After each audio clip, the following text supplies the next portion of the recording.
10 जनवरी को उमरिया की सब्जी मंडी में कुछ ऐसा हुआ जो किसी को भी ये सोचने पर मजबूर कर देगा कि क्या ये वाकई इंसानों की बस्ती है या फिर यहां इंसानी भेष में कोई हफ्सी भेड़िया छिपा है, जिससे एक 13 साल की मासूम को एक बार नहीं बल्कि 7 बार पहुंचा। नमस्कार, स्वागत है आपका। मैं हूं आपके साथ हिमांशु दीक्षित। एक बच्ची को एक दरिंदे ने अपनी हवस का शिकार बनाया और जहां जहां उस मासूम ने मदद की खातिर अपने हाथ को फैलाया, वहां वहां उसके जिस्म को नोचा गया। अब सवाल यहां पर यह है कि वादे तो सियासतदानों ने तमाम किए, लेकिन क्या वो हकीकत से वास्ता रखते हैं? क्योंकि मौजूदा तस्वीरें तो सरकार और उसके वादों पर एक जोरदार तमाचा है। एक तरफ मध्य प्रदेश की सरकार अब हर कार्यक्रम के पहले कन्या पूजन करती है, वहीं पिछले कुछ महीनों की बात करें तो वही कन्याएं एक के बाद एक शैतानों की हैवानियत का शिकार हो रही हैं। उमरिया में भी यही हुआ, जहां एक मासूम जो मदद के लिए जिसके भी आगे हाथ फैलाती है, वही लोग मदद के बहाने उसकी आबरू के साथ खेलते हैं। 3 दिनों तक मासूम के साथ रेप होता रहा, लेकिन किसी को भनक तक नहीं लगी। आखिरकार 3 दिनों बाद जैसे तैसे पीड़िता आरोपियों के चंगुल से निकलकर अपने घर पहुंची और अपने साथ हुई आपबीती घर वालों को बताई, जिसके बाद परिजन मासूम को लेकर थाने पहुंचे और FIR दर्ज करवाई। एक नाबालिग लड़की थी, उसके साथ 6-7 आरोपियों ने मिलकर गैंगरेप किया था, जिस पर से अपराध पंजीबद्ध किया गया है। 6 आरोपी हिरासत में ले लिए गए हैं, एक की तलाश की जा रही है और इसमें पॉक्सो एक्ट भी लगी हुई है।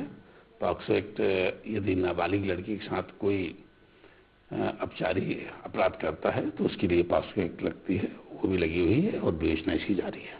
तो कितने आरोपी थे, अब तक कितने गिरफ्तार हुए? 6-7 थे, इसमें 6 आरोपी डिटेन किए जा चुके हैं। रिपोर्ट तो दर्ज कर ली गई, लेकिन पुलिस प्रशासन हरकत में नहीं आया। अगर समय रहते पुलिस सख्त एक्शन लेती तो शायद इस घिनौनी वारदात को अंजाम देने वाले सभी आरोपी पुलिस गिरफ्त में होते। पहले पुलिस का जो कहना है वो ये कहना है कि एक व्यक्ति जो उसमें लड़का था वो उससे जान पहचान थी पहले से ही, और वो पहले भी इस लड़की को घुमाने के उद्देश्य से या उसके कहीं ले जाने के उद्देश्य से ले गया और छोड़ गया। उस दिन भी ऐसी घटना हुई। वो जो लड़की सब्जी लेने यहाँ आई थी, वो लड़का यहाँ मिला और अपने साथ घुमाने के उद्देश्य से उसको ले गया और ले जाने के बाद यहाँ पर एक सिद्धिविनायक नाम का ढाबा है, वहाँ ले जाता है।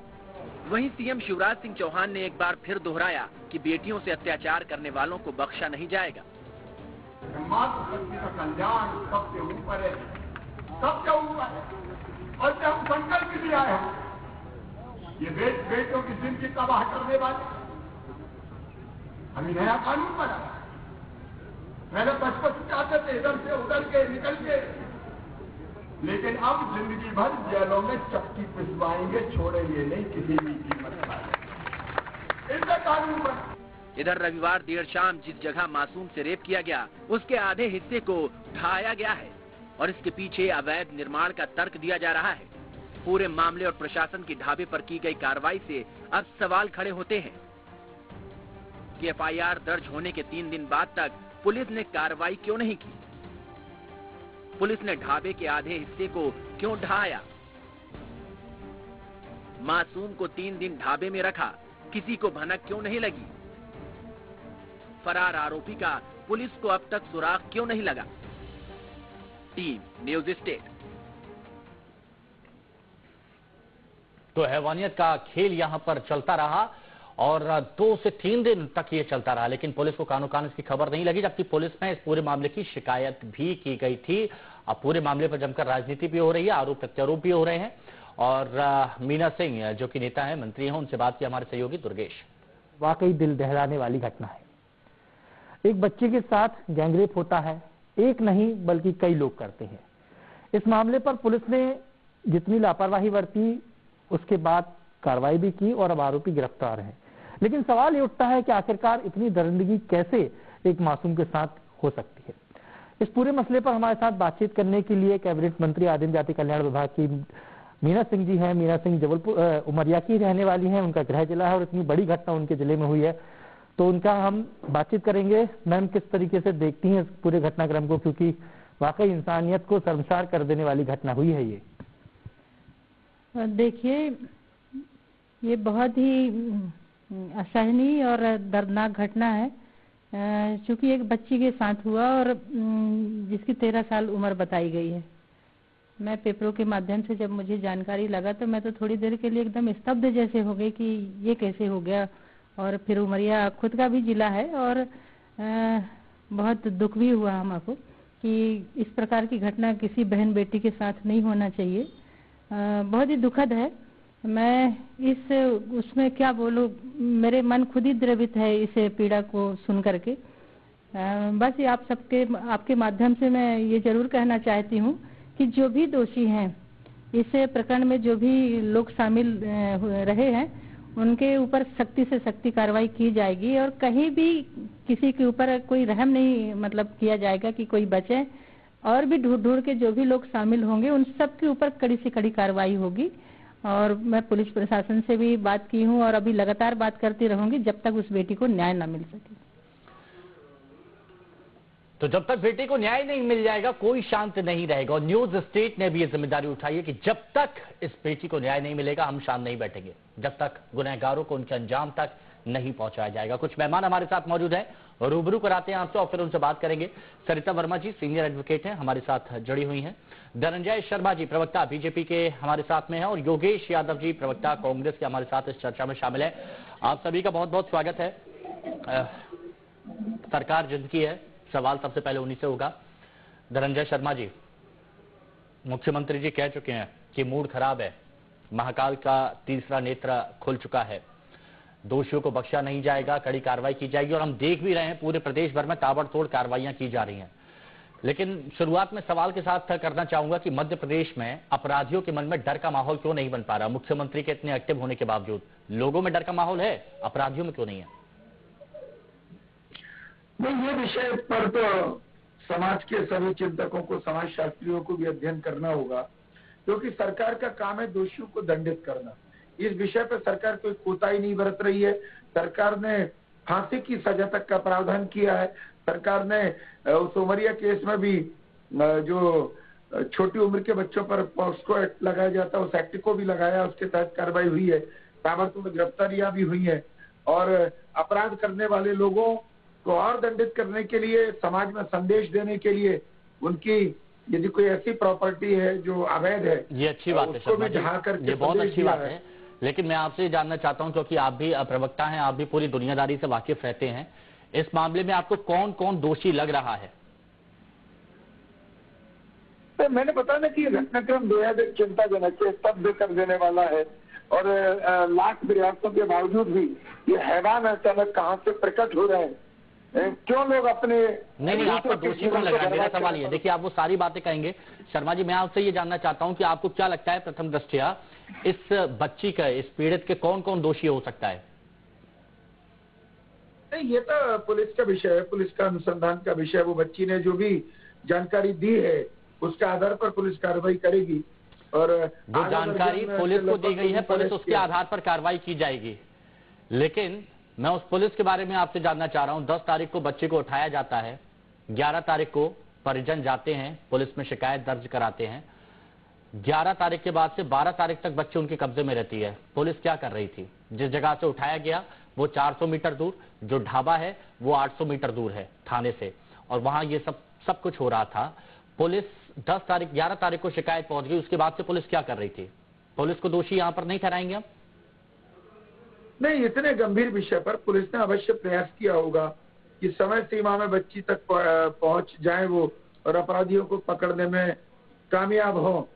पर जैसा कि मैंने बताया कि अपराधी अपनी ओर से पूरा शातिरपन करता है, अपनी बुद्धि लगाता है कि वो पुलिस की पकड़ में ना आ पाए, पर इसके बावजूद भी पुलिस कार्रवाई कर रही है। और अब भरोसा रखिए, खुलेआम एक बच्ची को शाम के वक्त उठाया जाता है, यहाँ पर अपराधियों ने बुद्धि लगाई। एक ढाबे में जो रिहायशी इलाके में है वहां पर उसको 2 दिन तक छुपाया जाता है, वहां पर उन्होंने बुद्धि लगाई। पूरा भीड़भाड़ वाला इलाका है, पुलिस उनको ढूंढ नहीं पाती है। यहाँ पर अपराधियों की शातिरगिरी आप देख रहे हैं, पुलिस वालों की लापरवाही और पुलिस वालों की क्या कहा जाए इसे, क्या ठीक है। मैं एक बार जरा और बात कर लूं सभी लोगों से, फिर मैं आपके पास फिर से दोबारा से आता हूं। योगेश यादव जी, किस तरह से आप देखेंगे? कल आप घेराव करने जा रहे हैं राजभवन का।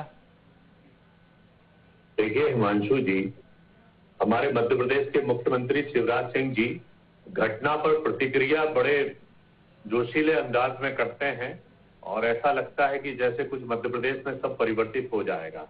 इस तरीके का वक्तव्य इससे पहले भी वे जारी कर चुके हैं कि अपराधियों को छोड़ा नहीं जाएगा, अपराधियों को, ये घटना होने के बाद की प्रतिक्रिया होती है। मेरा प्रश्न ये है और कांग्रेस के प्रत्येक जन का प्रश्न ये है कि घटना होती क्यों है, घटना पर अपराधियों को भय क्यों समाप्त हो गया, प्रशासन का भय क्यों समाप्त हो गया, पुलिस प्रशासन का भय समाप्त क्यों हो गया। आप जानते हैं ढाबा, यदि वहां से 400 मीटर दूर पर एक थाना है तो थाना और ढाबे के बीच में जो दूरी है तो कहीं ना कहीं से ढाबे वालों को या उन अपराधियों को, उन बलात्कारियों को इस बात का भय नहीं होगा कि थाने की कोई अहमत नहीं है, कोई अस्तित्व नहीं है। तो मैं ये पूछना चाहता हूं कि मध्य प्रदेश का शासन, भारतीय जनता पार्टी का शासन कुछ ऐसी प्रणालियों को विकसित क्यों नहीं करता कि अपराधियों को पहले ही भय व्याप्त हो जाना चाहिए। आप घटना के बाद प्रतिक्रिया करते हैं, अपराध को की बात कर रहे हैं, ठीक है, तत्काल कोर्ट की बात होती है, फास्ट ट्रैक कोर्ट की बात होती है, सब बहुत अच्छी बातें हैं, उनका स्वागत है बिल्कुल, लेकिन उसके बाद भी ये हमारी बातें एक नारा, एक भाषण क्यों हो जाता है। हमारी कार्रवाई पर या मजबूती के आधार पर हमारे ब्यूरोक्रेट पर एक निर्देशित क्यों नहीं किया जाता। हमारे सब एसपीज, डीआईजीज और बड़े अधिकारियों से लेकर टीआई तक को कि किसी भी क्षेत्र में यदि इस तरीके का अपराध होता है तो उस अपराध यदि हमारे संज्ञान में आता है तो कड़ी से कड़ी कार्रवाई की जाएगी। क्या होता है, घटना घटने के बाद हो जाता है, उसके बाद कार्रवाई हो जाती है, उसके बाद फिर दूसरी घटना घटती है। और ये जो भारतीय जनता पार्टी के प्रशासन में इस तरीके की घटनाओं एकदम बढ़ जाती है, इसके कारण क्या है, इसके क्या मूल तत्वों की तरफ जाना बहुत वैसे देखिए, मैं आज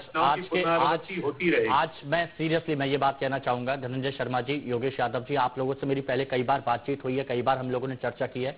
हालांकि आज मैं इन सारी चीजों में नहीं जाऊंगा कि बीजेपी के शासन में ज्यादा बढ़ जाती है, कांग्रेस के शासन में कम हो जाती है, क्योंकि आंकड़े तो पूरी लेकर आया हूं। 2019 में भी 114 बच्चों से छेड़छाड़ हुई, 214 बच्चों से दुष्कर्म हुआ है, तो कमलनाथ सरकार में भी हुआ, शिवराज सरकार में तो होता ही रहा है। एनसीआरबी के आंकड़े सभी के सामने, ये हमने देखा भी है।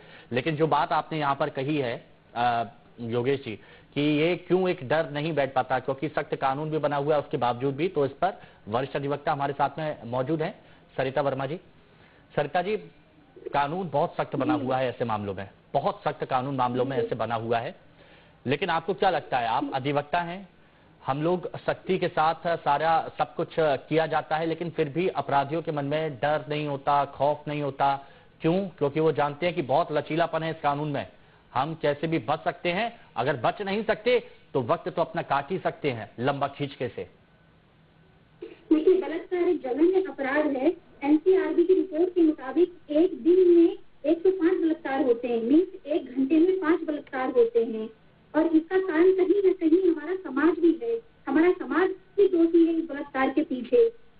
आज हम अपनी लड़कियों को दहेज देने के, जब वो पैदा होती है तभी हम पैसे इकट्ठा करना शुरू कर देते हैं।